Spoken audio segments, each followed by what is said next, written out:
Hello, everybody out there in radio land. Y'all are listening to Media Cyphers only on 89.1 WIDR or online at widerfm.org. As always, the following thoughts, views, and opinions are not necessarily those of 89.1 WIDR or Western Michigan University, no matter how dope or insightful they may turn out to be. So we haven't. We took last week off, 4th of July. Also, honestly, some family reasons. I'll get into that later in the show, actually, because it unfortunately ties into one of our big news stories.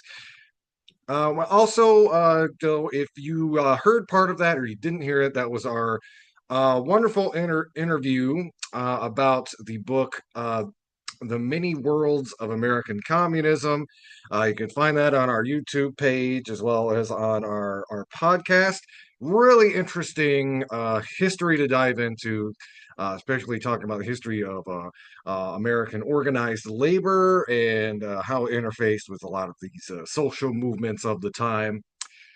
So obviously, we got a lot to talk about. A lot has happened in the 2 weeks since we've done a live show. We're going to comb through it best we can. Lawrence should be joining me later on the program to discuss some of the big happenings that have been happening. Um, I think what I'm going to start with, though, we're going to hit on some local stories real quick here.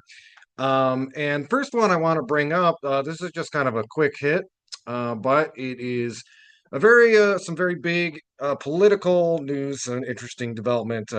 Um, Abdul El Sayed, who you may remember from a couple years ago, was running for governor of Michigan, endorsed by people like Bernie Sanders, really more of the progressive wing of the party.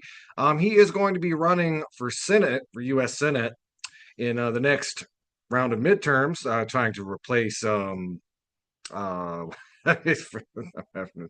um, I usually don't have brain farts, but Gary Peters, yeah, that's right, Gary Peters, going to be replacing Gary Peters, who is retiring. So there's a lot of hope around this candidacy that it could be a little bit more built up, a little bit more organized. Alyssa Slotkin faced one ostensibly progressive competitor, but they didn't really have the robust kind of statewide campaign you need, especially when you're taking on somebody who's representing the establishment wing of the Democratic Party, former CIA agent, and who seems to really kind of be positioning themselves as the next Joe Manchin, the way that they're voting anyway. But there is some hope with Abdul throwing their hat in the race. We could get a strong candidate for that. A lot of people on the progressive left could, oscillate around or at least vote for. But they're going to be doing a town hall right here in Kalamazoo on Wednesday. That's Wednesday, July 9th at 6 p.m. And that's going to be over at Shakespeare's Pub.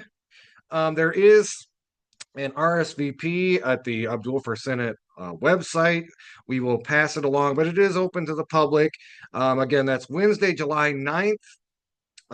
Doors at 6 p.m. The event is at 6:30, and that's over at Shakespeare's Pub, which, if you don't know, that's 241 East Kalamazoo Avenue, right here in Kalamazoo. So yeah, and again, it's going to be a town hall open forum. So put Mr. El Sayed on the hot seat. That's the point of having politicians in the first place, is that you demand them to solve our problems and make them ask some hard questions or makes them answer some hard questions too. So yeah, we will link to more information about that in the show notes. Just definitely wanted to let y'all know. Again, kind of big deal. Have somebody coming to town, and especially for an event like that over at Shakes. So the next piece I wanted to do. This is actually more. We are going to give a tip of the hat to our friends over at NowKalamazoo. We've interviewed some of those folks before on various issues, and I wanted to highlight a really good piece that they recently wrote, which is an example of basically them doing what we do on the show, which is calling out the BS. Trying to be, again, the point of journalism is you're trying to be some sort of arbiter for truth. You're supposed to kind of dig underneath all of the sensationalism and get to the facts. And in some cases, again, stand on the right side of history based on where those facts land. And I think this is a really good example of now Kalamazoo kind of standing up and demanding that their colleagues around the state do better. So this was published on June 25th, 2025. Headline is An Open Letter to John Heiner, Nicole Avery Nichols, and Gary Miles, who were the author of the articles that they're going to be talking about. The three news organizations with the most authority and reach across the state of Michigan all let us down last weekend. They actively promoted the propaganda of federal government officials hoping to sow fear among residents of the Mitten State. With this open letter, we're calling on these journalists to do better because we all need them more than we ever have. Last weekend, MLive, the Detroit Free Press, and the Detroit News each published stories about a political event in Detroit. The June 20th event was organized by a 501c4 political advocacy group and featured the U.S. Secretary of the Department of Homeland Security and a Michigan congressman who's also running for governor. Now Kalamazoo editors caught wind of these stories when MLive's Kalamazoo Gazette shared the story and its misleading caption and headline on social media. It's unlikely local employees are responsible for the company's social posts. The disinformation starts with the headlines of these stories. From MLive, Trump allies spotlight northern border crisis as criminal activity shifts from south. From the Detroit Free Press, U.S.-Canada border threat growing, Homeland Secretary Kristi Noem says in Detroit. And from the Detroit News, James warns of northern border crisis at Detroit event with Homeland Security Chief. The problem is that the premise of these headlines is verifiably false, as shown by Homeland Security's own data. Each of the three articles quote the event's featured politician personalities, asserting that the southern border of the U.S. is more secure and the threat of people illegally crossing the border has shifted north. According to data from U.S. Border Patrol, a division of the Department of Homeland Security, found via a web search in a matter of minutes, encounters with people illegally crossing the border with Canada are at their lowest level since 2022, down to half of what we saw in the first 5 months of that year. The Border Patrol's data dashboards also allow examination of figures on a state-by-state basis, and this shows that Michigan's trend follows the national pattern, a plateau as low as it's been for some time. This year, as it generally does, Michigan has seen more illegal crossing encounters than Maine or Vermont, but it logs less than a third of what New York or Washington have recorded this year. There are more assertions these news stories would have us believe. Drugs like fentanyl are supposedly arriving via the northern border in mass quantities and leading to deaths, according to the politicians at the event. Now, what does the Border Patrol data say about that? Like illegal border crossings, the Border Patrol's data shows that drug seizures are as low as they've been since 2022, with no appreciable trend in any direction during the first 5 months of this year. Furthermore, when we look at what drugs are being seized, we can also see that fentanyl is only number 5 on the list, behind marijuana, cocaine, methamphetamine, and pot. Why then would a legislator and an executive branch cabinet official spread falsehoods that are so easily debunked? Let's look at another detail these news stories fail to interrogate: the event organizer. The Detroit stop was one of a number these officials are making on the America's Future tour, as the MLive story noted. When the Free Press described the organizer as the conservative group America's Future, the Detroit News accurately identified it as Building America's Future. Building America's Future is a 501c4 advocacy group building grassroots awareness of conservative policies. The nonprofit, which reporting by Reuters links to significant funding from Elon Musk, previously created a TV ad accusing Joe Biden of raising gasoline prices by creating an easy pass lane for whales in the Gulf of Mexico, targeted black voters in South Carolina with mailers urging them not to vote for Biden because of his proposed ban on menthol cigarettes, and spent $1.6 million on messaging in the Wisconsin Supreme Court election this year. The Dark Money Group organizes a variety of town halls and forums like this Northern Border Crisis one to give conservative politicians a platform to issue sound bites on trade policy, conflict with China, immigration, energy independence, and taxes. Why did all three of these news articles fail to include this context? Why didn't they ask questions about the veracity of the claims during the event? Why didn't they research the claims after the event? Why were the stories published without any of the information that would have been produced by this reporting? This letter is not a debate over government policy. There are plenty of places to discuss the problems of U.S. immigration law, like this show, for instance. It is not a knock against the journalists who work for these publications, and is not a call to cut your MLive Free Press or Detroit News subscriptions. The letter is a call to do better. We support our readers and subscribers to help people understand the world we live in and to question the powerful. It is unfortunate and harmful that all three publications chose to comfort the comfortable and afflict the afflicted, a perversion by inversion of a mission of journalism. Now Kalamazoo is proud to be a hyper-local news organization. Our exclusive focus of only reporting on Kalamazoo County, however, means that we and our community rely on the news organizations that dedicate precious resources to covering statewide matters and Washington, D.C. Fortunately, with this particular story, we have one bright spot in the journalists at Bridge, Michigan, who swallowed none of the bunk and produced this fact check of the event. Michigan needs us all to do our best work. As the Free Press motto intones, to be on guard, especially against actors who have a story to sell. On behalf of the people of Michigan, we're asking the MLive president, the vice president and editor of the Detroit Free Press, and the editor and publisher of the Detroit News to examine how their work fell short and take steps to ensure it doesn't harm Michiganders. So again, that was an article from Now Kalamazoo. Doing what we do on our program, calling out the BS, and frankly, couldn't have said any of that stuff better myself. Our hats off to the folks at Now Kalamazoo for issuing this urgent open letter to some of Michigan's more kind of mainstream media institutions. So you can find that on Now Kalamazoo. We will link to that in the show notes. In a related article, I wanted to talk a little bit about an event that happened up in Grand Rapids. We've got reporting from our friends at the Grand Rapids Institute for Information Democracy about some recent protests that happened around the 4th of July. And I'm sorry, I thought I had the article pulled up, but apparently I don't. So let me just scope it out real quick. Give me just a second here. So it's written by Jeff Smith, and it was published on July 5th. And this is about the ICE detention facility that they are planning to not necessarily build. I think it's already built, but they're going to remodel it into a ICE detention facility over in Baldwin. And this is an article, Jeff Smith reporting from the GRID, published on July 5th. No detention centers in Michigan hold protest at the Kzoo Group ICE detention facility in Baldwin on the 4th of July. Yesterday, over 200 people showed up to protest outside the front gates of the newly converted prison in Baldwin, Michigan, a prison that was purchased by the Kzoo Group.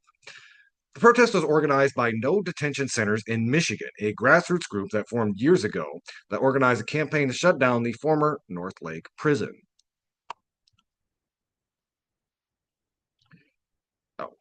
Get that back up. The Kzoo Group, which is one of the largest private prison companies in the world, purchased the prison in Baldwin and have converted it into the largest ICE detention facility in the Midwest. The timing of yesterday's protest was on the heels of recently passed legislation dubbed the Big Beautiful Bill, legislation that will increase the ICE budget by billions and make it the largest law enforcement agency in the U.S. We often didn't hear about this aspect of the bill, especially since the Democrats did not make it an issue, which is true. They didn't really bring it up. A handful of people, AOC, tweeted out something very urgent about it. But yeah, most of the Democrats in Congress and the Senate did not talk too much about the hyperinflation of ICE. The protest organized by No Detention Centers in Michigan was also co-sponsored by Movimiento Cosecha, Grand Rapids Rapid Response to ICE, and the Lakeshore Rapid Response to ICE groups. Each of the co-sponsoring groups had representatives speak during the protest, along with a representative from a Detroit group who read a statement about the recent ICE raid that took place on the east side of the state.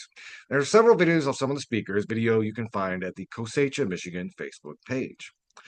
Some of the Geo Group security people were present the entire time of the protest, standing by their front gates in an attempt to prevent people from entering the grounds of the massive ICE detention facility. Shortly after the protest began, several people were making the Geo Group security people uncomfortable by standing in front of them at the gates, chanting, and using noisemakers. The number of people engaged in this disruptive tactic increased as the protest went on, and it further escalated when the Geo Group transport vehicle attempted to enter the facility off of the road where the protest was being held. The increased disruptive tactic was likely what prompted the Geo Group security people to call the Lake County Sheriff's Department, which sent several squad cars out in an attempt to remove protesters from the entrance to the detention facility. No arrests were made, but the Sheriff's Department maintained a presence near the facility until the protest ended.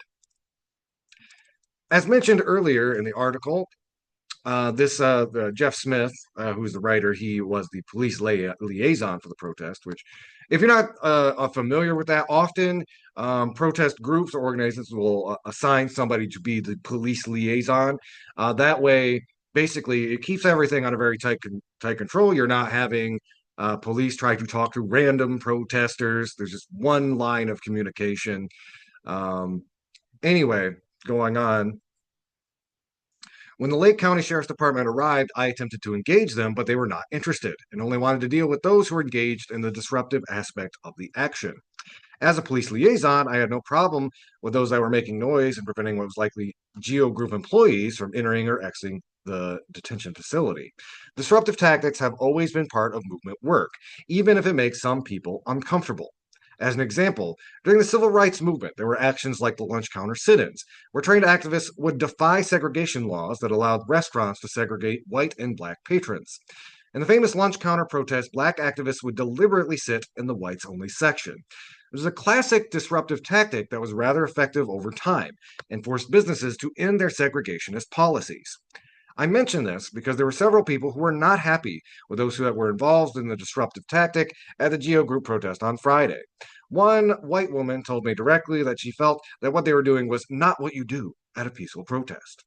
I responded by saying that disruptive tactics have been central to all social movements throughout U.S. history, and that just because disruptive tactics are often confrontational, they are completely appropriate.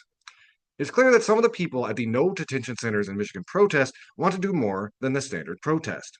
These kinds of protests should always welcome a diversity of tactics. The only issue I had with the disruption was that it could have put the immigrant organizers that were present at the protest at risk of arrest and possible detention. Those of us who were doing crowd safety did make sure that there were crowd safety people placed near the immigrant organizers at all times. Equally important is the fact that this was the first public action that no detention centers in Michigan organized at the Geo Group detention facility in Baldwin. We should see this as just the beginning of a campaign to shut down the ICE detention facility in Baldwin, so I urge people to get involved with the work and to follow them on social media for ways that people can be part of any efforts to resist ICE and to prevent the Geo Group from profiting off of human suffering. That was Jeff Smith from the Grand Rapids Institute for Information Democracy. Headline, No Detention Centers in Michigan holds protest at the Geo Group ICE detention facility in Baldwin on the 4th of July. We will put that in the show notes. We're going to take a quick break. We got a lot more to talk about when we come back. Keep it dialogue. This is Media Cyphers only on 89.1 WIDR or online at widerfm.org. You can also find us online at Media Cyphers on YouTube, Facebook, and our Media Cyphers Kalamazoo podcast that you can find on most podcasting apps. Keep it locked. This is Media Cyphers, your source for political revolution. We will be right back. Hello, everybody out there in Radio Land. Y'all are listening to Media Cyphers only on 89.1 WIDR or online at widerfm.org. Going to be joined by my co-host in just a minute, but on the subject of ICE, and particularly ICE activity here in Michigan, so there was a reference into that article we just read about the detention center in Baldwin. It's kind of closer to western end of the state. This is about what is going on in Detroit. We've got an article here from Left Voice, Michigan organizer Tristan Taylor penning it. talking about what happened at the end of June there in Detroit. Headline is ICE agents raid Detroit home with help from Detroit police and other agencies. Again, it's published on July 1st. On the morning of June 30th at approximately 11 a.m., Detroit activists connected to the People's Assembly got word of an impending ICE raid on the city's west side. Approximately 30 to 40 people showed up to support the person being targeted by ICE. What they found when they got there was a neighborhood under siege. Detroit police created a perimeter around the block so that ICE, DEA, FBI, and U.S. Marshals could roll out heavily armed with a battering ram in a gross and unnecessary show of force. The person that they were looking for was Marcos Fabian Arita Bautista, an immigrant from Honduras. The only crime he committed was crossing the border and driving without insurance, which, again, if you've heard us talk about this over the years, there's a lot of immigrant organizers in Michigan who have been pushing for driver's licenses specifically for this reason. A lot of immigrants have to drive, they have to drive in order to go to work, but they can't access driver's licenses or insurance, which puts them at an increased risk of arrest if they get pulled over. He came out of his house with his hands up and visibly shaken by the aggressive nature of ICE. According to activists on the scene, the neighbors were appalled by the whole affair and commented that the person detained was hardworking and even rehabbing the house that they were living in, which was previously abandoned and in disrepair. Some even openly questioned to activists what they thought was Trump's real agenda in carrying out raids against immigrants. These neighbors, who had direct experience with the immigrant community, understand that it's not the immigrant communities that are responsible for material struggles that people in Detroit are dealing with. Many of the neighbors were Black, long-term, working-class residents of Detroit. They have firsthand experience with the neoliberal offensive against Detroit that led to a series of economic crises that drove tens of thousands from their homes and many more into a life of precarity.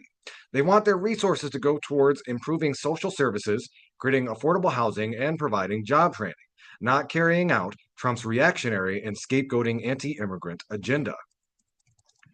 The Detroit police have long claimed that they don't cooperate with ICE, but members of the immigrant community in Detroit have always disputed that claim. In fact, a story by Outlier Media published in March revealed that a Detroit police officer called ICE on someone who tried to report a crime.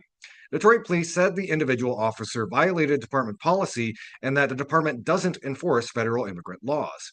They do honor valid ICE detainers and will hold an individual already in our custody for ICE to pick up.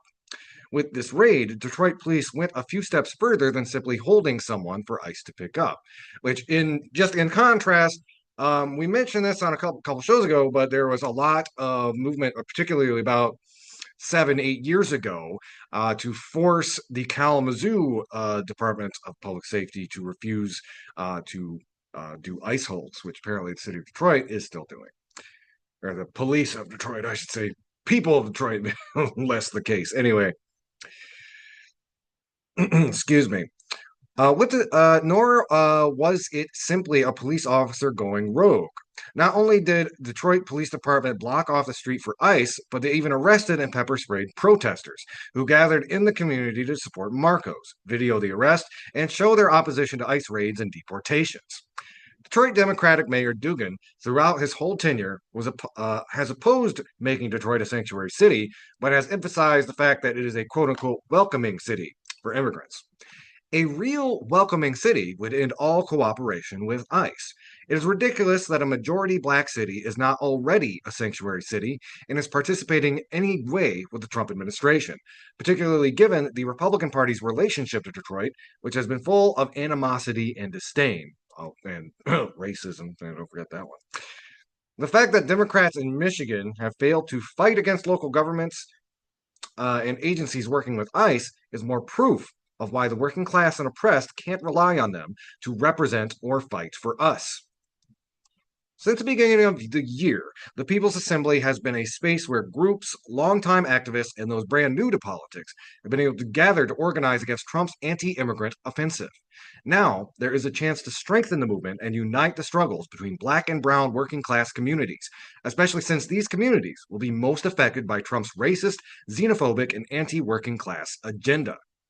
Every time a raid happens in a neighborhood, we should organize assemblies in their aftermath to strengthen community resistance and coordination against ICE. Concretely, the People's Assembly should host a public assembly meeting in the neighborhood where the raids took place. Not only can it provide an opportunity for the neighbors to share their thoughts about the raids, but discuss their own experiences with the police. After all, many of the police agencies mobilized to assist ICE routinely target and brutalize black people like Martez Hunter Britt and Sherman Lee Butler. In order to bring out the full power of Detroit's working class communities, we need organized labor to get into the fight. The real power of the working class lies in our collective power to cause disruption. And the most powerful way to do that is through mass collective actions on the streets and strikes that actually shut down the economy.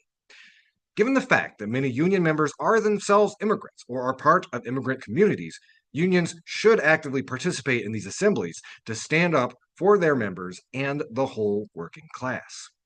Local union halls should host their own assemblies to hear from their members why it is important to unite the struggles, which includes the fight for immigrant rights. In particular, UAW Local 600 has a tradition of fighting for social justice and against racism. So the immigrant rights movement and the People's Assembly should make a direct call on Local 600 to play the progressive role they have played in the past. We also need rank and file caucuses like the UAWD and Labor for Palestine to participate in the assemblies and fight for the unions to take up this crucial struggle. We need to demand that Sean Fain, who said that Mexican workers and immigrant workers are not the enemies of the American working class, to put their words into practice and join the growing resistance to ICE and to Trump. That was an article from Tristan Taylor from Left Voice. Headline: ICE agents raid Detroit home with help from Detroit police and other agencies. Looks like now we're joined by my co-host Lawrence. Lawrence, how are you doing this afternoon? I'm all right. I'm all right, family. How are you? Oh, I'm doing things are going okay. I'm going to talk about it a little bit later, but yeah, it's some some Yeah. rough stuff going on with the family amidst again the last 2 weeks has just been just sucker punch after sucker punch to the working class. So, um, Yeah. I'm in the same boat. There's a lot, definitely a lot going on with the family, and that's for the personal blogs when we finally get we do some other videos, and we can do that's for our Patreon. We could do our that's what ask they're us up to. anything and stuff. Hmm. Yeah. But I'm just on my lunch break, casual lunch break. Hmm. So we've covered some stuff already. I talked a little bit about some stories about again people gunning out protesting against ICE activity here in Michigan.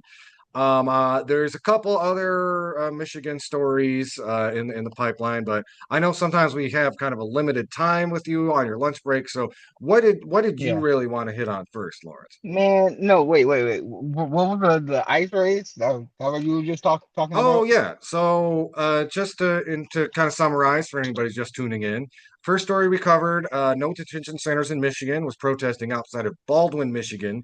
Geo Group bought up an old prison and is turning it into one of the biggest ICE facilities in the Midwest. And then the other article was from Left Voice talking about the community response to the kidnapping of a Detroit resident. That was Marcos Fabian Arita Bautista, and basically, especially kind of putting a highlight on how local law enforcement in Detroit was working hand in hand with immigration and customs enforcement.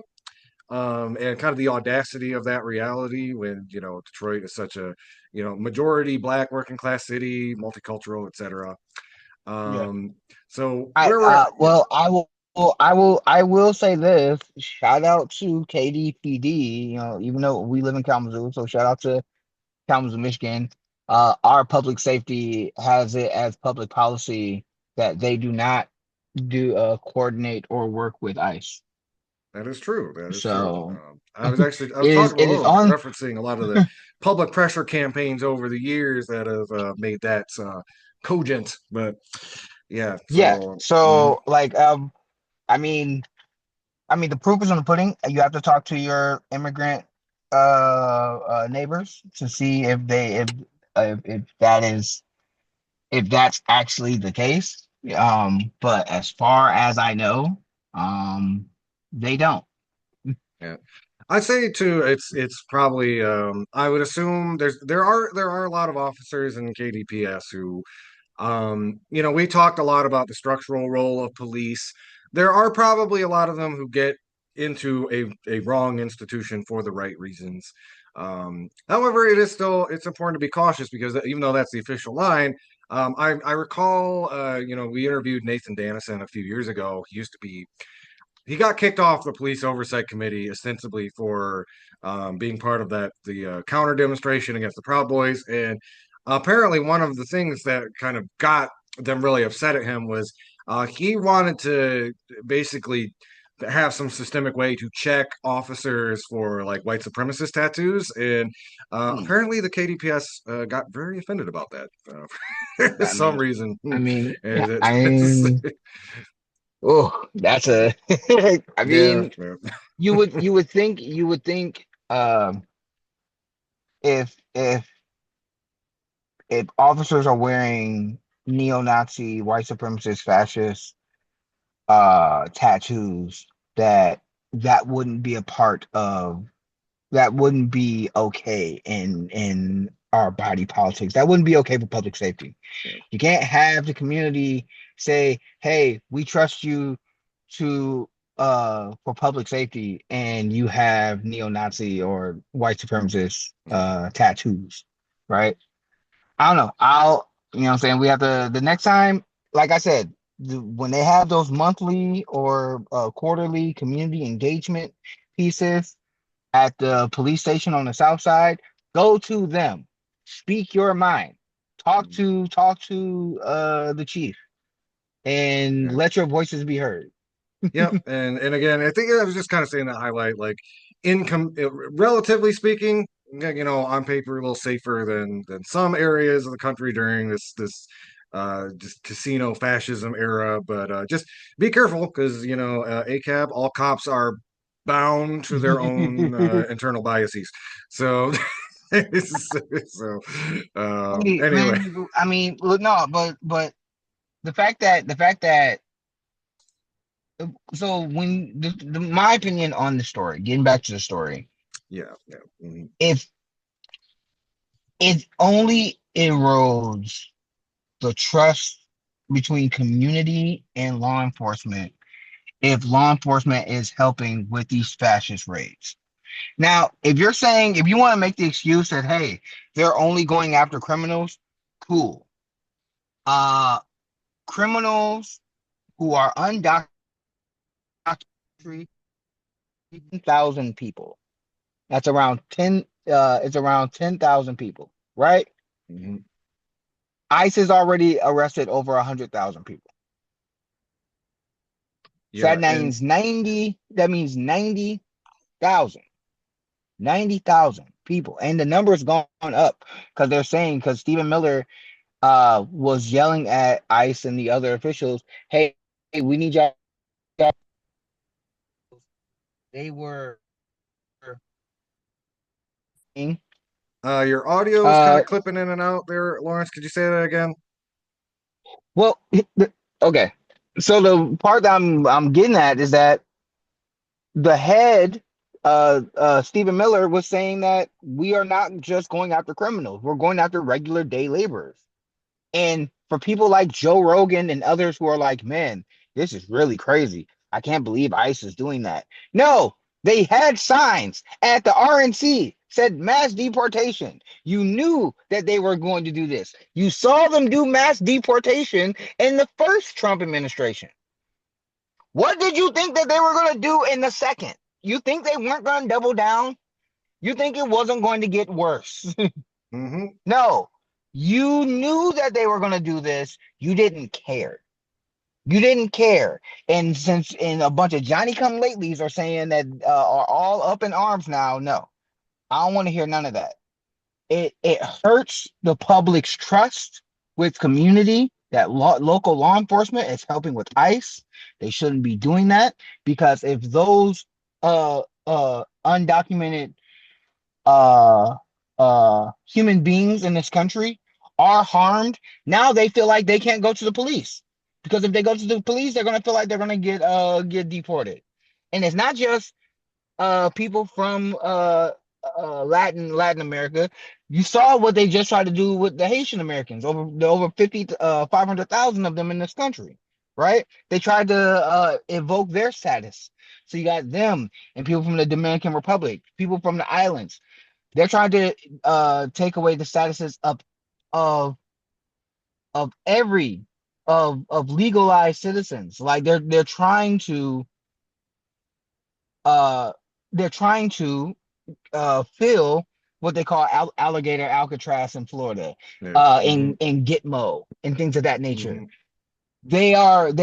But the thing is, they do not have they've already exhausted the undocumented criminals, if that's the language or the idea that they've done that. They've already exhausted that. So now what are they going to do? They're going to go after regular citizens and they're going to try to Yeah. justify it.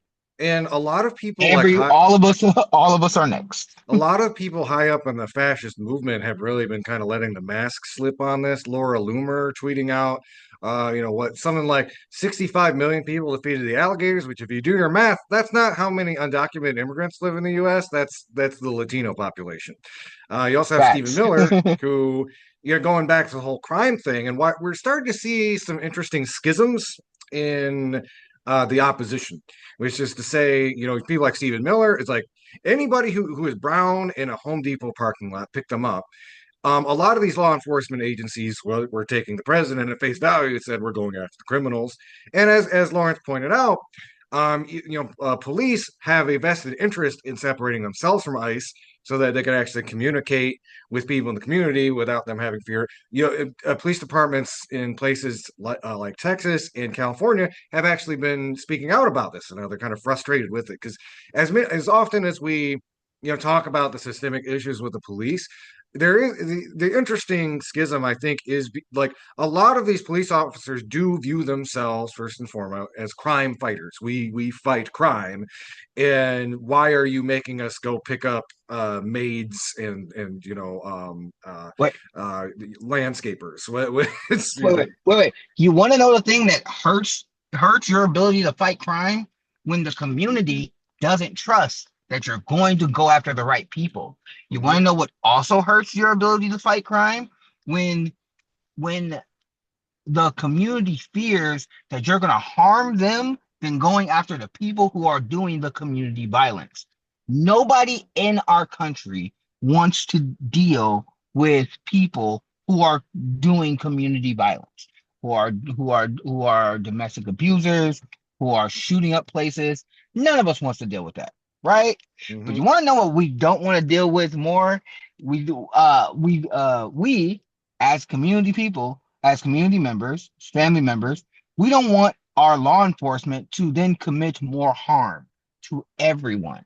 But I can't trust law enforcement if I feel like if I talk to them, then I'm not coming back home. So Mhm. yeah, so yeah. If I was in law enforcement, I'll be like, hey yo, ICE, I'm not doing your job for you. Uh I'm not doing your job for you. I don't know what to tell you. Good luck. Mhm. That's exactly how I'll play it. Because I'm like, nah.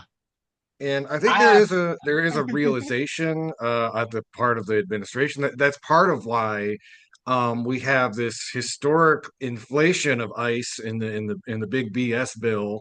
Um, is oh is yeah, the we fact have that to a talk lot of about the big a lot BS of these other bill. agencies don't really want to play ball with this. In the recent things in LA, we saw record numbers of kind of the soldier. I can't remember exactly what it's called, but like kind of the objector hotlines were ringing off the hook. A lot of people in the Marines and Coast Guard were feeling very strange about the way they were deployed in LA. So this is, I think, the administration realizing, if they want this loyal brown shirt goon squad, they're going to have to kind of use our tax money and build one from scratch in order to get something that's going to be Pretty. reliable for them. But But also think about this though. Police, uh, police unions also have to deal with uh Medicaid and Medicare. A lot of their employees and temp workers and stuff, right? A lot of their employees have Medicaid and Medicare. So that means extra funding is getting cut from them and from their employees. And now those workers now have to pay more money. So now you have law enforcement who have argued that they're not getting the pay that they deserve, now needing to put out more money because the government is putting extra stress on them.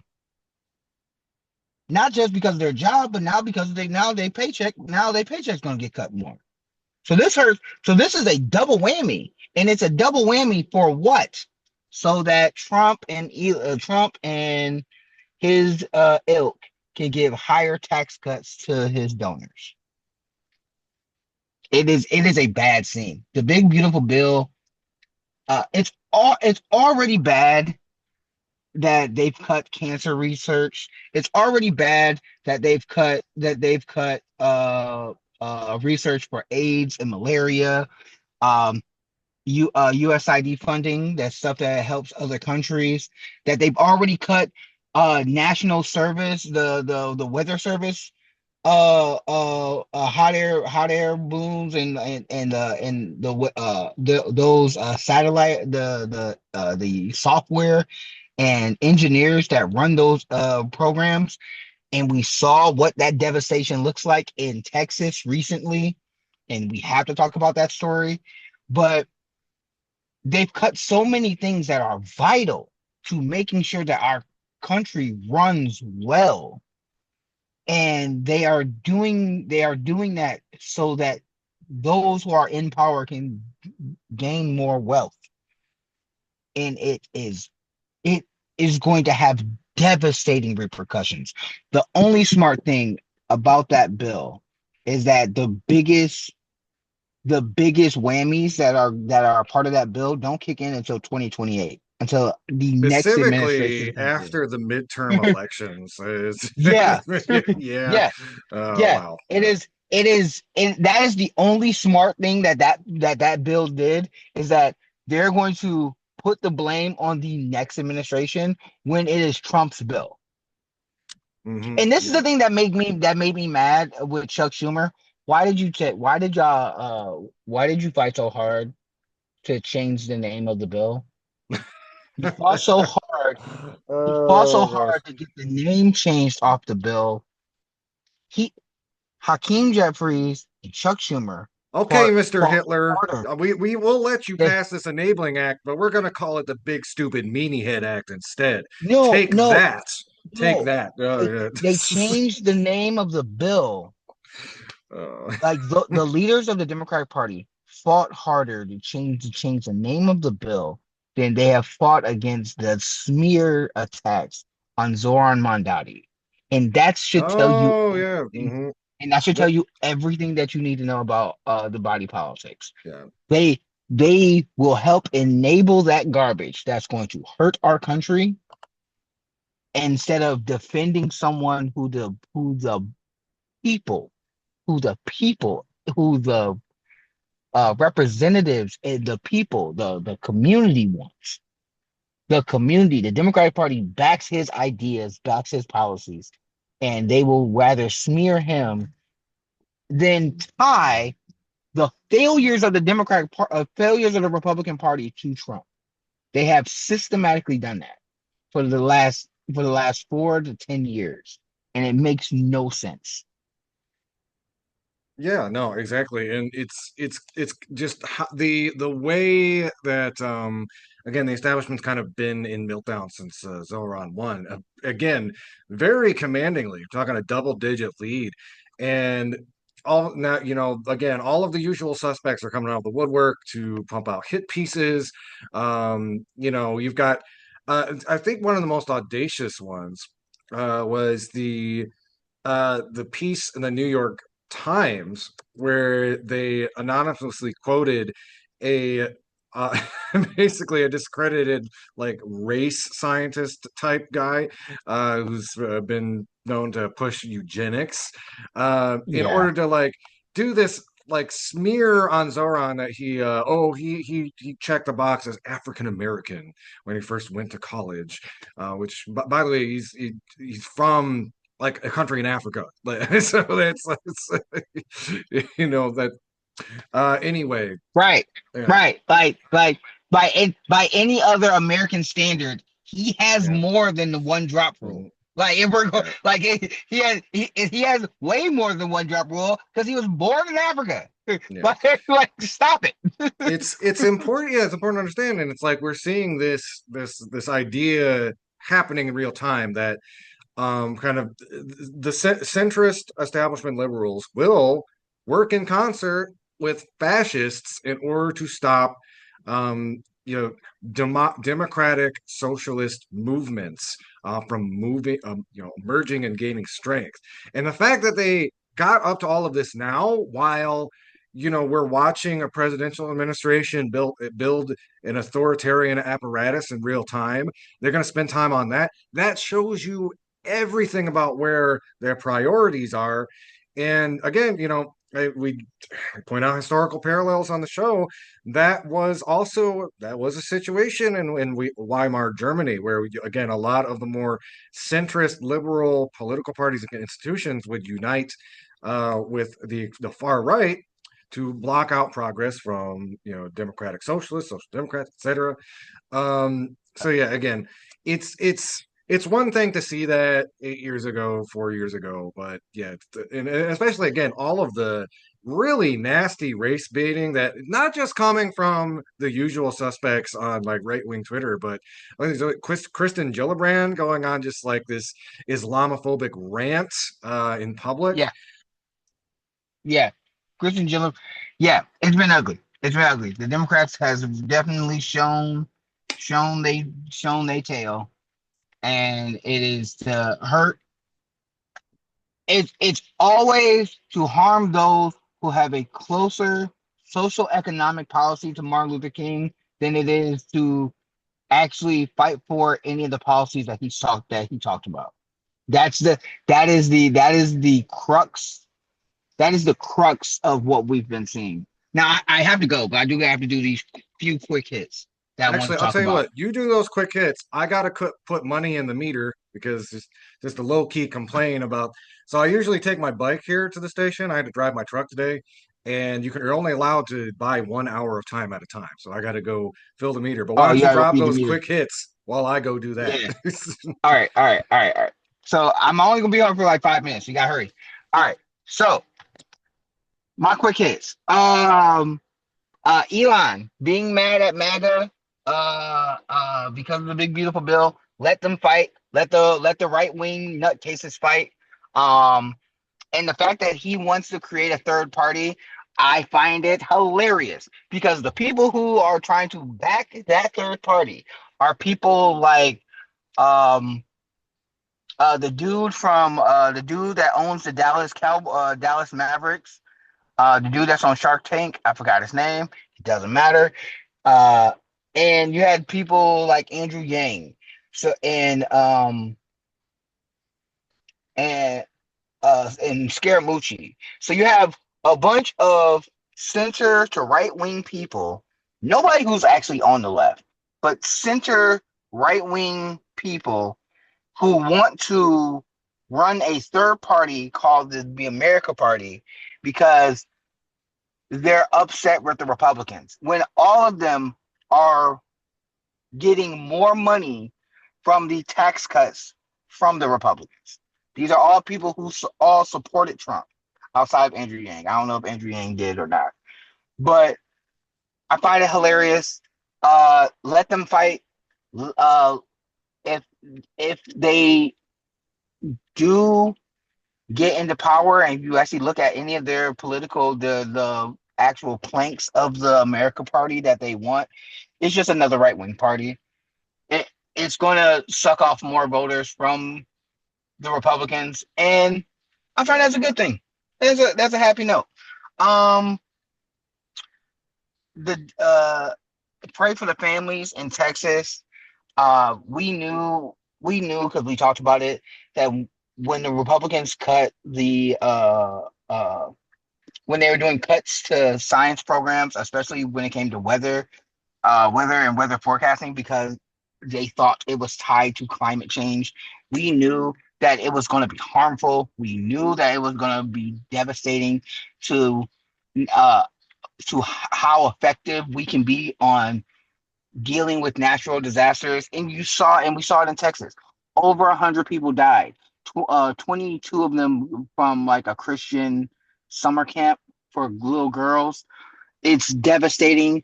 Pray for those families. If you do not pray, if you're not praying for them, at least do.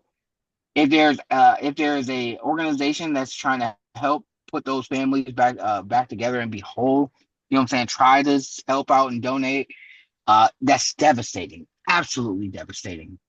Um, and it's going to affect all of us because wild storms, crazy weather, the extremes of climate change we have seen happen for years, and it's going to get worse because this administration does not believe that weather and the science on what weather and the predictions of it is important.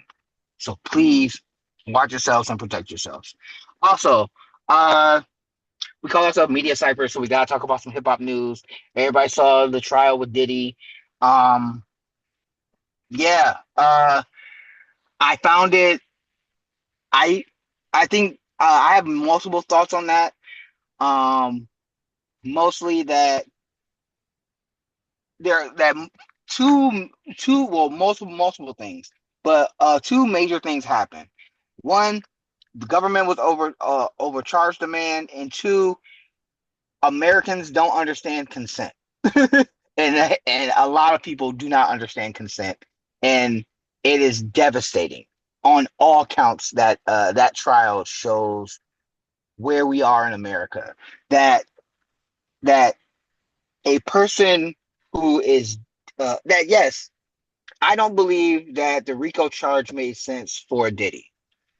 I absolutely believe that he did uh SA and traffic his girlfriends for his own pleasure. Um and the fact that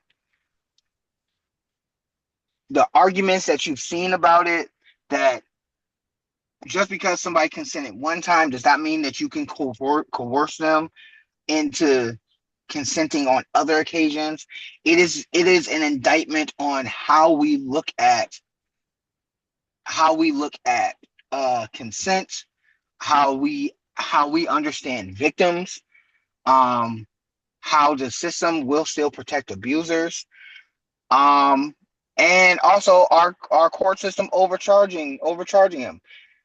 I don't think he should have got charged with a RICO. It didn't make sense. But all the other charges, I definitely think that he did deserve to get called guilty of, even though he was only guilty of 2 out of the 5 counts. And I still think he's going to face some prison time. Did I think he deserved life? No.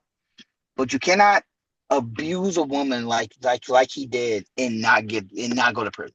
Like he should definitely have to sit down for at least a decade or two. But that's my time. I gotta get back and get to going. Hopefully Andy will be back. But take care, peace, love, and all that good stuff. Holla.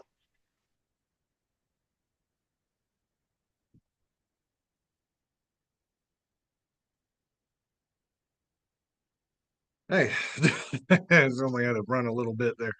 Um, so uh, eh, well, I didn't hear what you were just talking about, but Do you have to dip out, Lawrence? What's Yeah, up? yeah, I got to dip out. I got a meeting at one that I'm running late to. But yeah, I was just Yep. saying to sum up what I just said, uh pray for the families in Texas. We knew that when they were cutting money towards science that this was gonna that was gonna happen. That stuff like this because of climate change is gonna make things worse for us. Um, Austerity kills, Elon folks. Musk, Yep. yeah, Elon Musk trying to create a third party, hilarious. All the troglodytes that are trying to back that, hilarious. Let them fight. And Diddy in the Diddy trial. Oh yeah. I do believe that he will still end up going. I think that he should still go to prison for some time. You can't do the things that he did, but also the government was overcharging him. He didn't deserve to get charged with a RICO. That was insane. But but the country does not understand. In many ways, understands consent and how that works. And that's a whole other conversation that we could have a talk about another time. But I truly got to go. All right, Lawrence. Thanks again. You have a great rest of your day. I'm gonna. So me and Lawrence were already talking about the big BS bill. I think I'm gonna finish out. I have a few other points to discuss about that. So we're gonna be talking about that a little bit more in depth here. But yeah, as you probably heard, the big like a big beautiful bill did pass. It is perhaps the most audacious piece of class warfare I've certainly seen in my lifetime. Perhaps even in, I think even you have to go back to the Gilded Age in American history to see something so audacious. It is robbing the poor and giving to the rich in a myriad number of ways. Um, I'm going to go through an article that kind of talks about all the very specific pieces of how it's going to affect us here in Michigan, but it is um, something that is going to, especially, one thing that really needs to get hit on is some of these Medicare cuts that you may have heard about. The media has been making at least some hay about that. Um, the one of the first victims of these funding cuts are going to be rural hospitals, which, as many of you know, tend to be these kind of politically quote unquote red areas where a lot of conservative voters vote. And a big problem is, the Democratic Party is completely ineffective. Anybody halfway strategic would just pin all of these things to this terrible bill the Republicans just passed. Whether they'll be savvy enough to do that remains to be seen, considering the greatest victories that came out of this is, again, Chuck Schumer did a cute little thing with a name, and Hakeem Jeffries won an award for yapping for a really long time. Hooray! Yeah. No, anyway, um, so it remains to be seen whether, you know, again, the political moment we're in.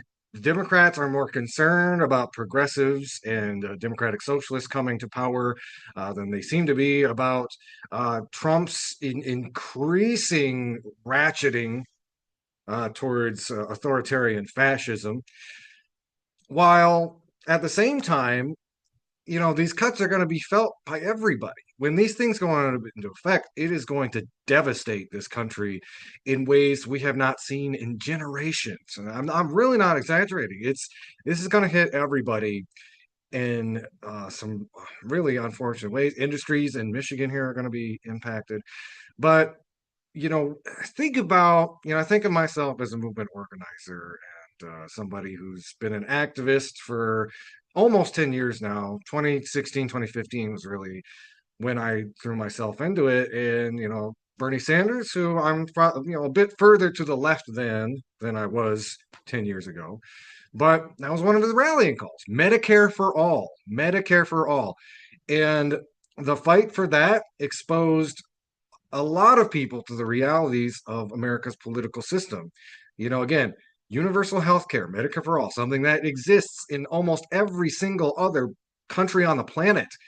But because of money, because of the power of money and interests, most politicians in Washington play dumb. Put hands over the ears, over the mouth.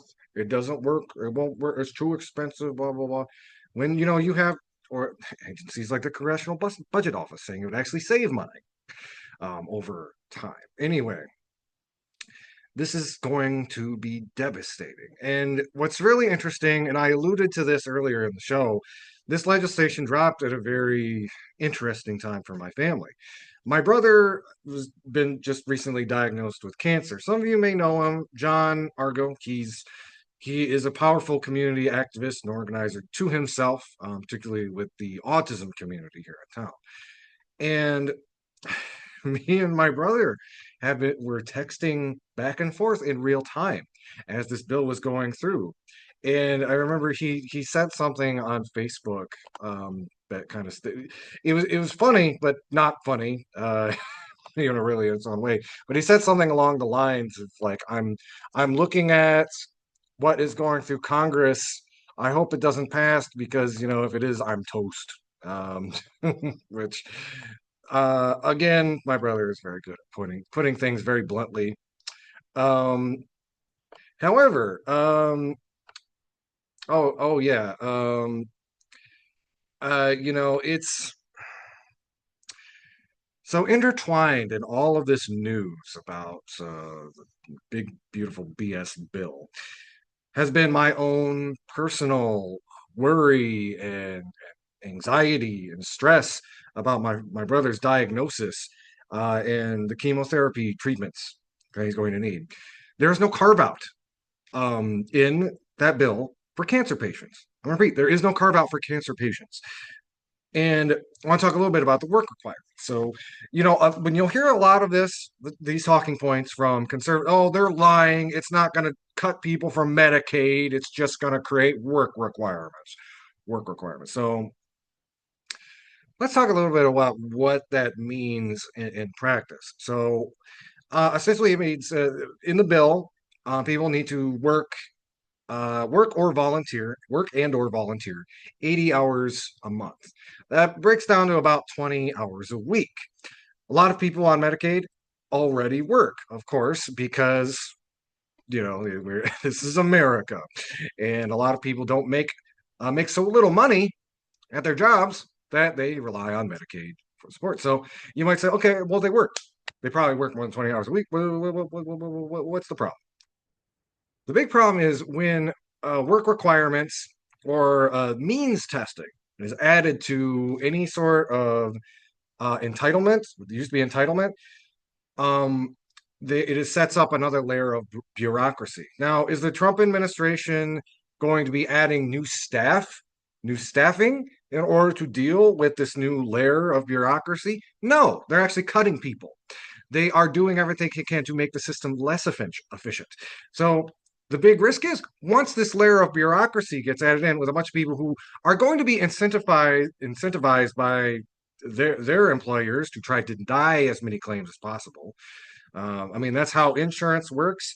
And considering the government is being turned into a Trump-like business, that's how they want the government to work too. Find any reason, deny the claim, put that person in limbo, save some money. What does that look like? Well, that looks like, say, a year down the line after the midterms, a year and a half down the line. My brother, he's getting chemotherapy treatments, and maybe we do all the paperwork correctly, but oh, you forgot to dot the I, you forgot to cross the T, you left this part out, or we lost it, or I think back to about a year ago, we were trying to get my brother back on SSDI, Social Security Disability Income. It took 12 months. It took 12 months to do that because paperwork kept getting lost, because claims kept getting denied and appealed and then reappealed and then denied. And then, oh, I'm sorry, we lost track of this. Oh, I'm sorry, this is all our mistake. Months and months and months where my brother was living paycheck to paycheck on the meager income they got, doing kind of part time work with a community advocacy group, and I think at the time, well, he'd left. But anyway, it took 12 months. Now imagine you're on chemotherapy. You need to stay treated month to month in order for the cancer to retreat, and you end up in paperwork limbo. It's going to take months for you to get back on because the backlog is so extensive because they don't have enough staff to work through this new layer of paperwork. Now that's not just me. That's thousands of people across the United States. And something I was thinking about, and I know this seems like a real disparate and different part of the bill, but the supercharging of ICE.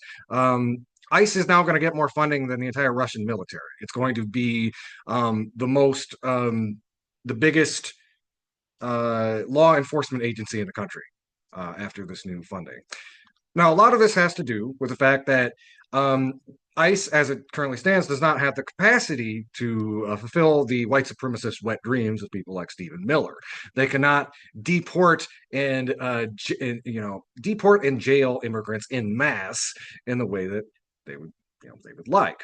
So we're going to give it more money. We're going to recruit like crazy. Kind of what part of this made me think Trump is like FDR's Wario. He's stealing he's eviscerating the social safety net so that he can basically create a work program for fascists. I think of like the goons that walked marched through Kalamazoo about 5 years ago, Proud Boys. That's the recruiting pool. He's not going to be looking for the best and brightest. He's going to be looking for racists who want to crack skulls. That is who they are going to recruit. It's basically a systemized way to scoop up the fascist goons that have been a nuisance on our streets especially this last decade or so, of course, for since the beginning of American history, really. But yeah, it's essentially a way of deputizing the goons. And something I thought about sitting with all of this news, with what's going on with my brother, with what's going on with Medicaid, and I saw this tweet and said, like, this bill just created like thousands of new Luigi Mangionis. And of course, by the way, disclaimer: I'm not advocating anything violent. I don't even think that's necessary.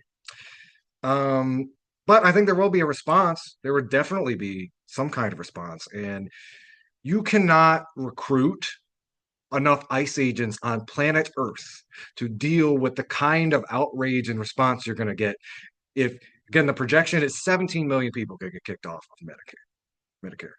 Millions of people dealing with the relatives being put in fatal danger, their health in limbo by a government that said, we need to take away your health care so that we can financially supercharge our incel Gestapo that we're creating over here.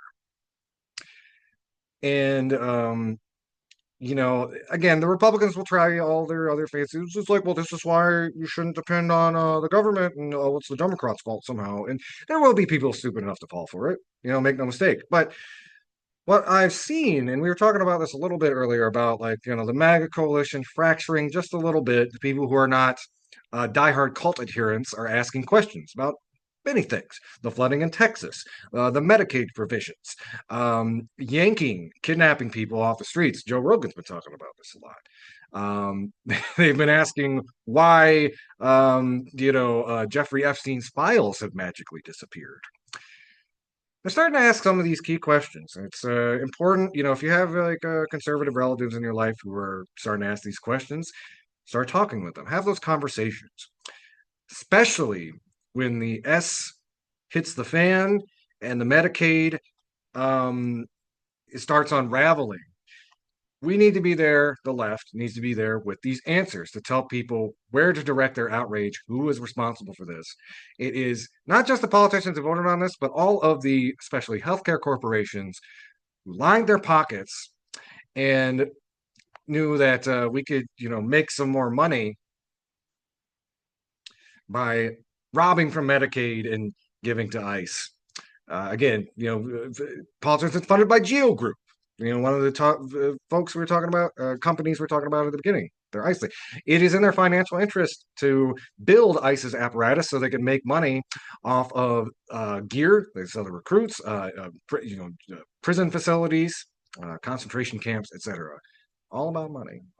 And I think too, I saw this video of a town hall. It's a guy who's claimed to be a bounty hunter and said that immigrants were undocumented immigrants, illegal immigrants were being priced at about $1,000 per head They were like kind of, and it was interesting. He was just spilling his guts about this at a town hall meeting, and it was odd. I was like, he's completely giving away the game. He's talking exactly.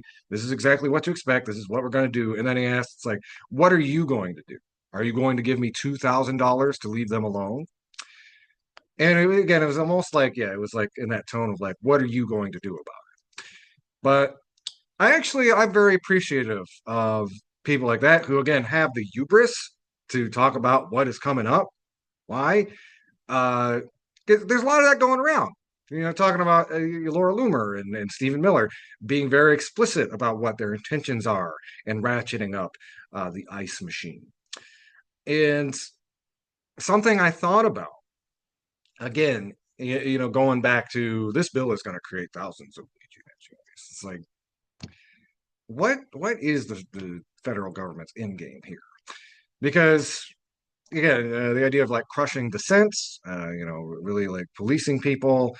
Um, like, I'm sorry, there are not enough people in the MAGA cult to insulate from the incredible working class rage that is going to happen when millions of people lose their health care. There is nothing. People are going to figure some stuff out really quickly.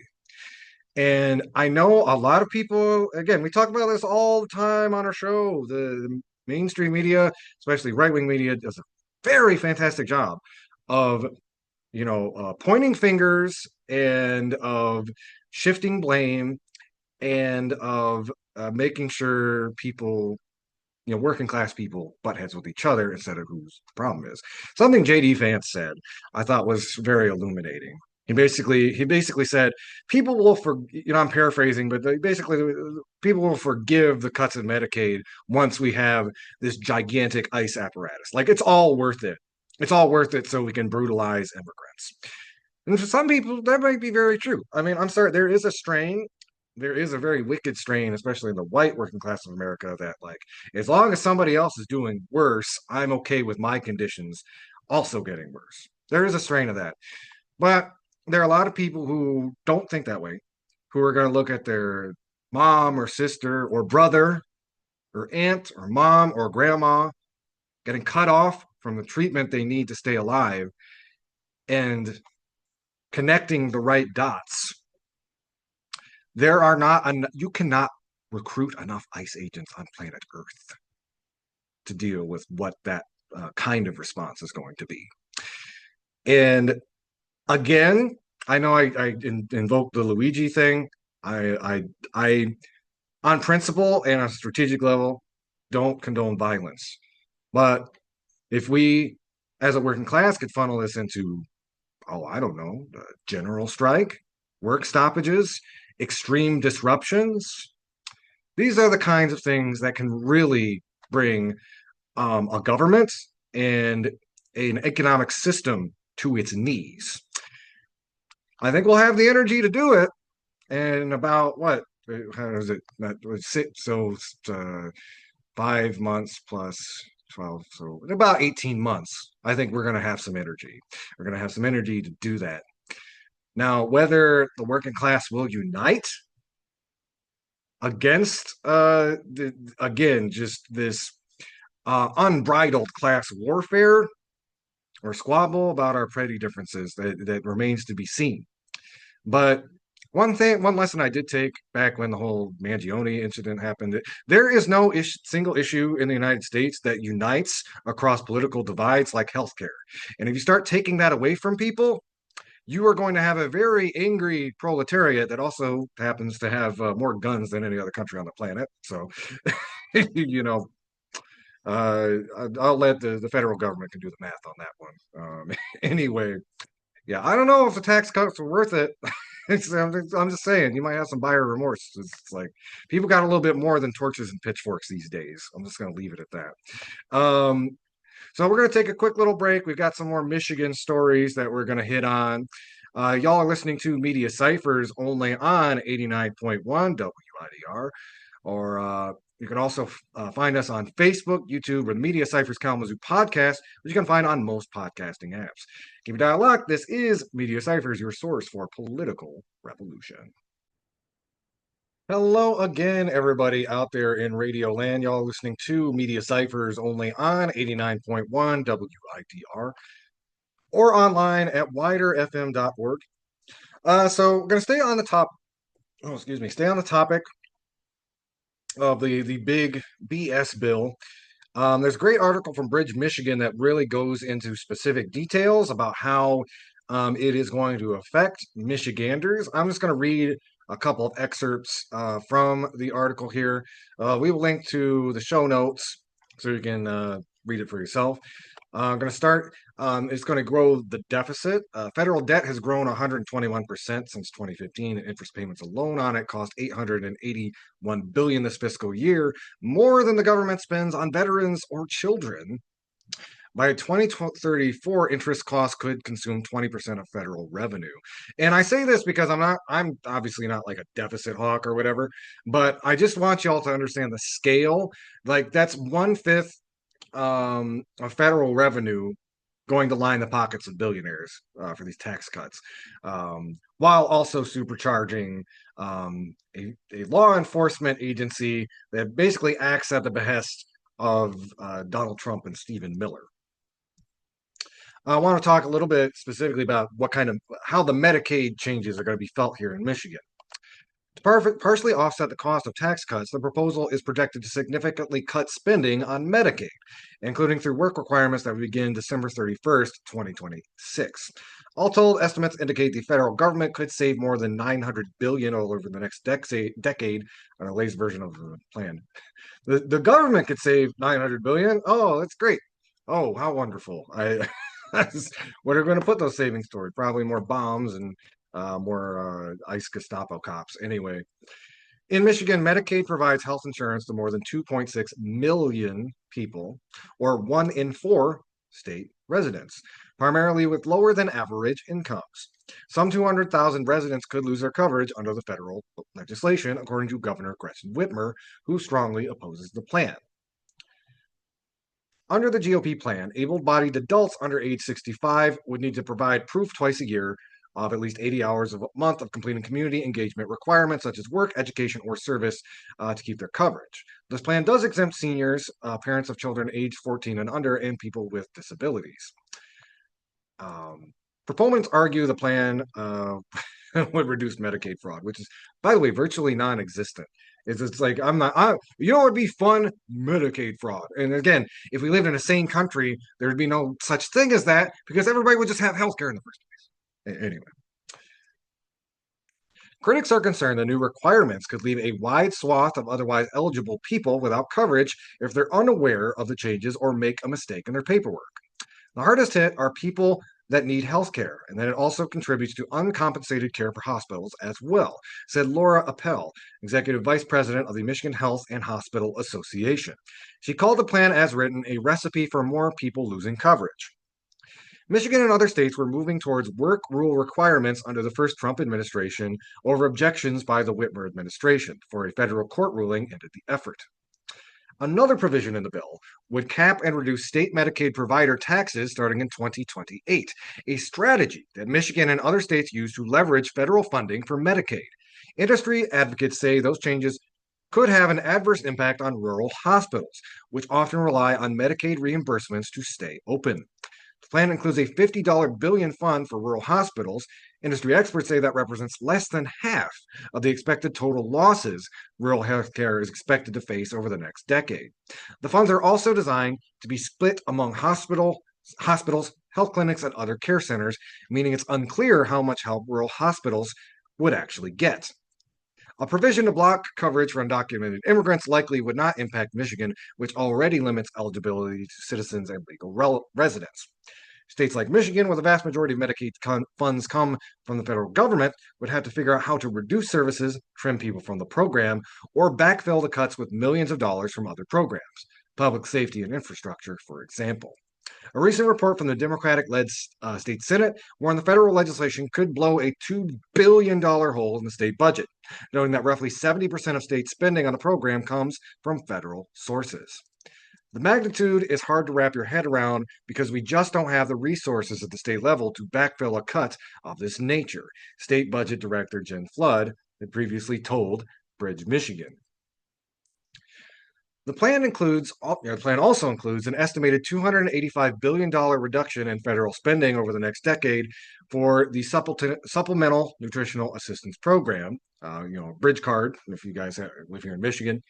The federal food stamp program that supports roughly 1.5 million people here in Michigan.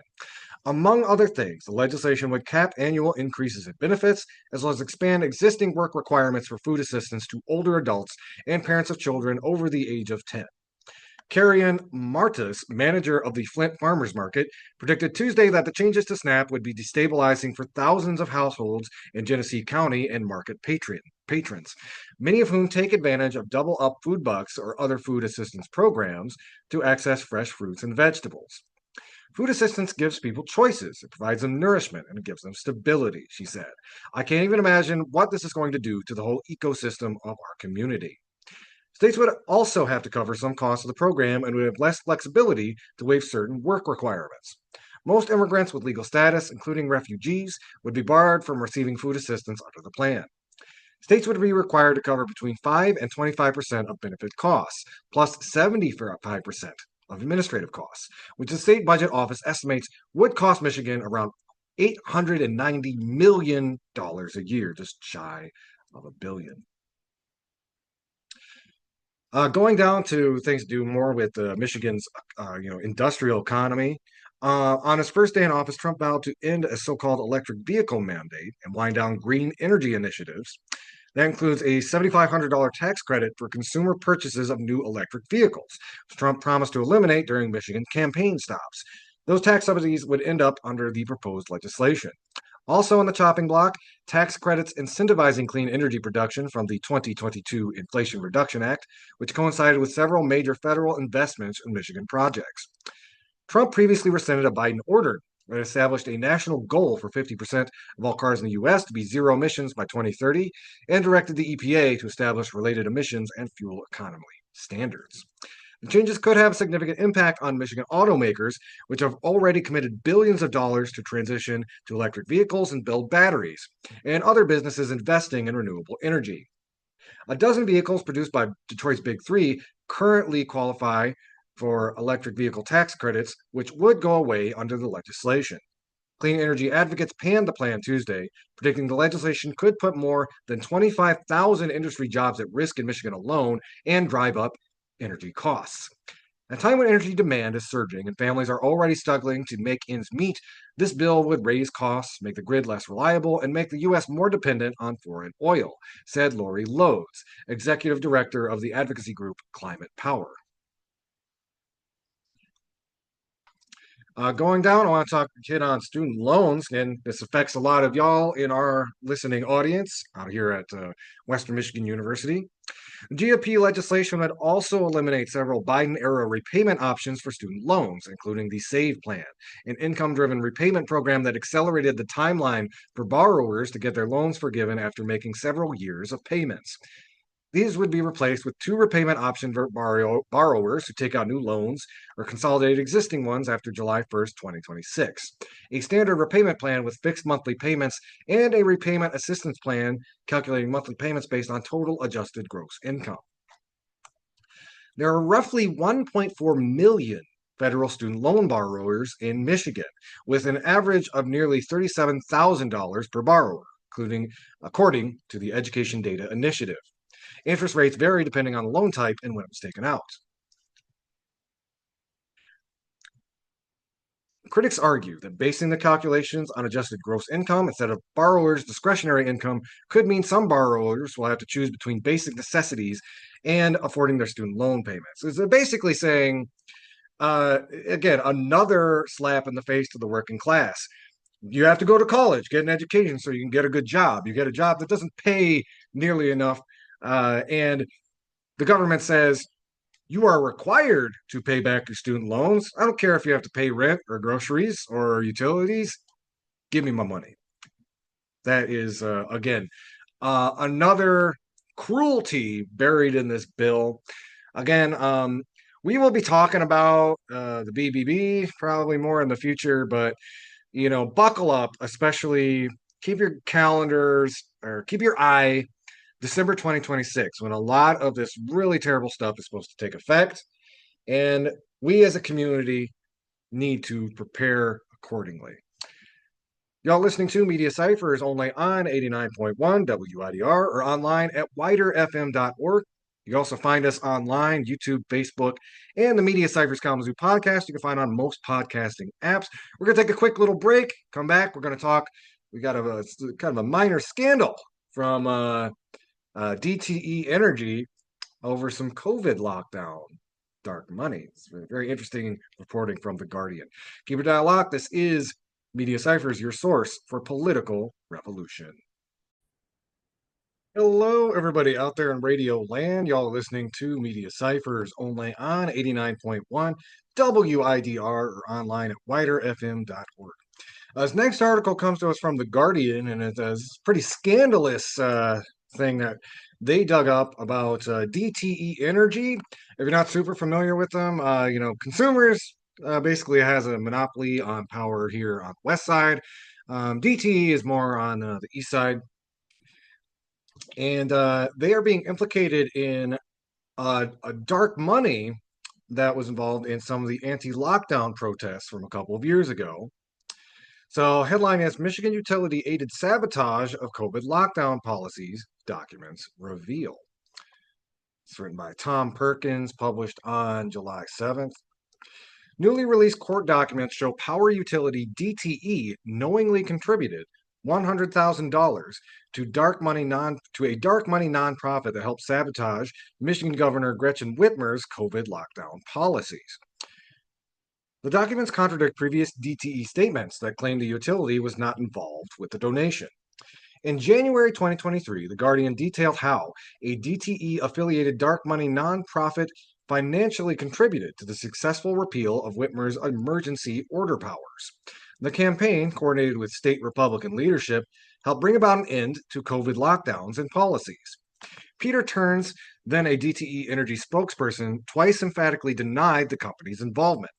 In late 2022, he told a Guardian reporter DTE unequivocally is not financially supporting the campaign to kill Whitmer's emergency order powers, led by Unlock Michigan, and made an almost identical statement when asked in 2020. New emails, however, show a DTE employee coordinated with the $100,000 contribution. The dark money nonprofit and Unlock Michigan leadership referred to it as a DTE donation and $100,000 DTE check, emails show. The emails are part of a criminal case over alleged Unlock Michigan campaign finance violations and are not directly related to DTE. The revelatory emails illuminate how DTE deploys dark money in Michigan, said Carly Weinman, research and communications manager with the utility industry watchdog Energy and Policy Institute. The group detailed the emails in a new report. The emails raise questions about the appropriateness of DTE's political spending and activity, Weinman added. Michigan was a global flashpoint in the cultural and political fight over how government should handle COVID.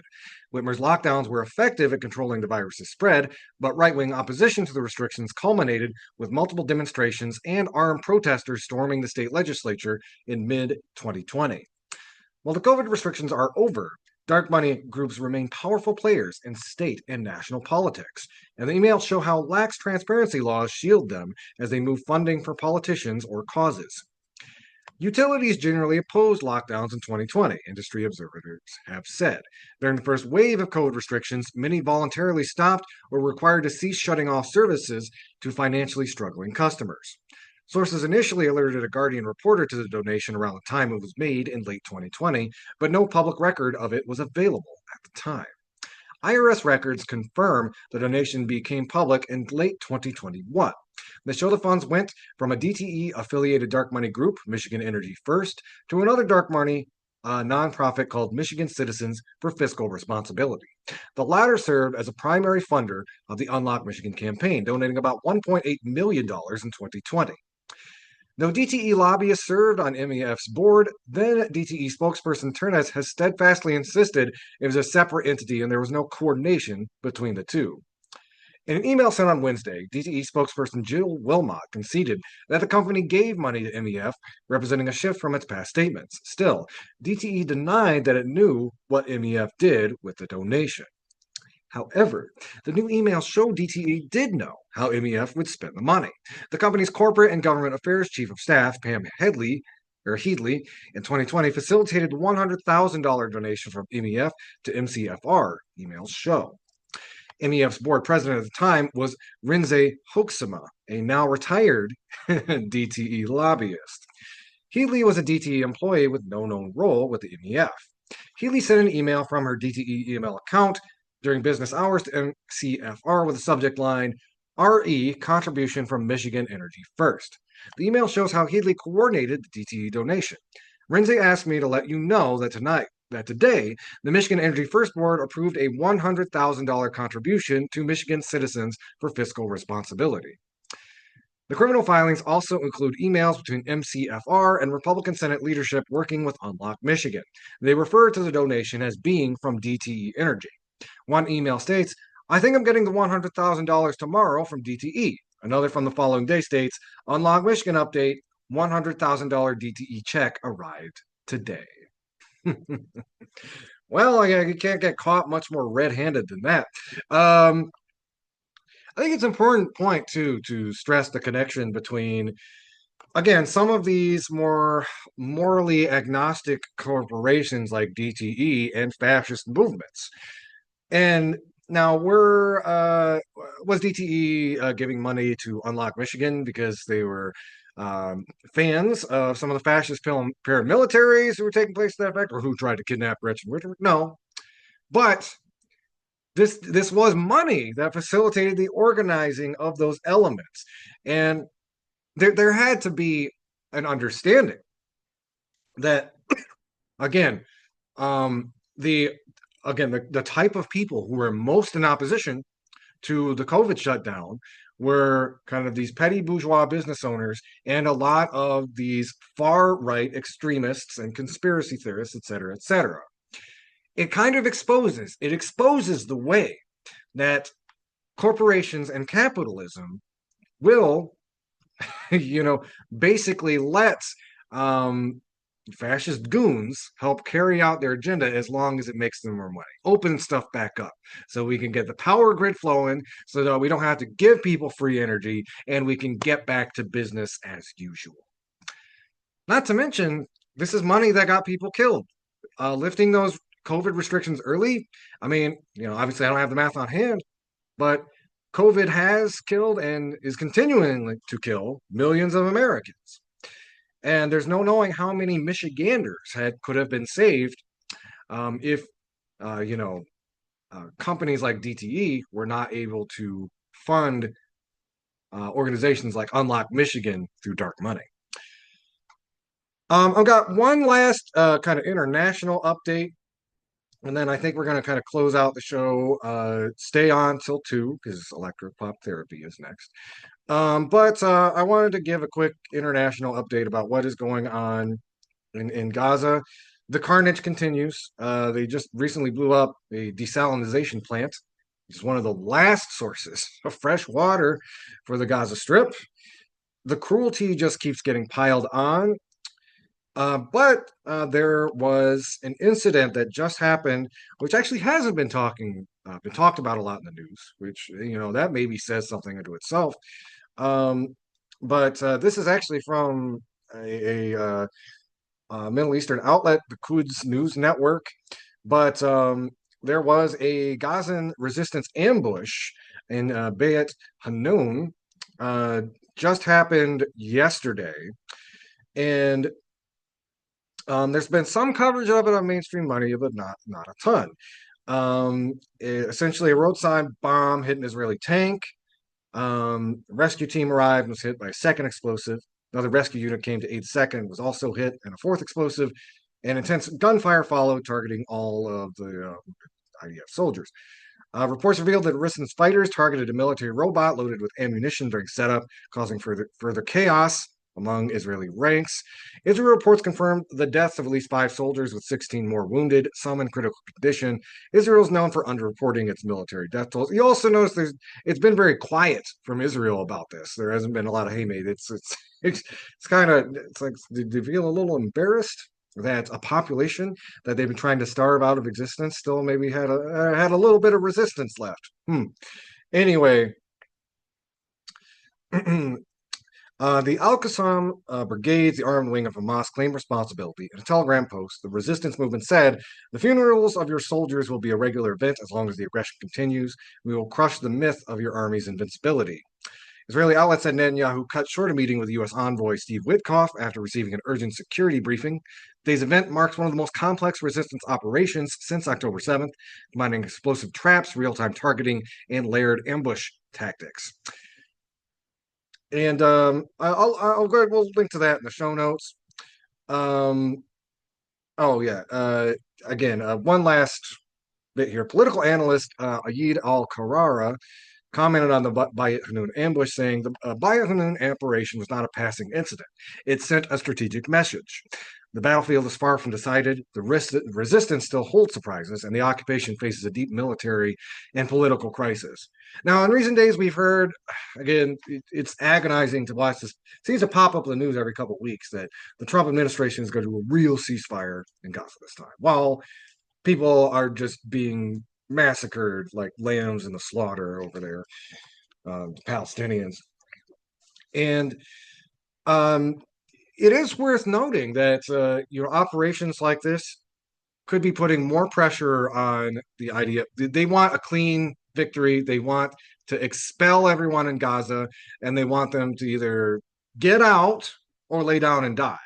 And this does expose that the second thing is probably not going to happen, even among a population that has been systematically genocided going on 2 years.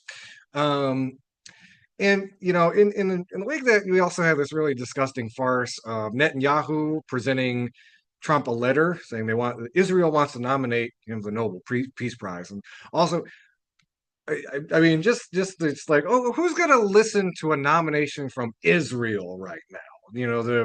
The country that is carrying out a 21st century genocidal rampage.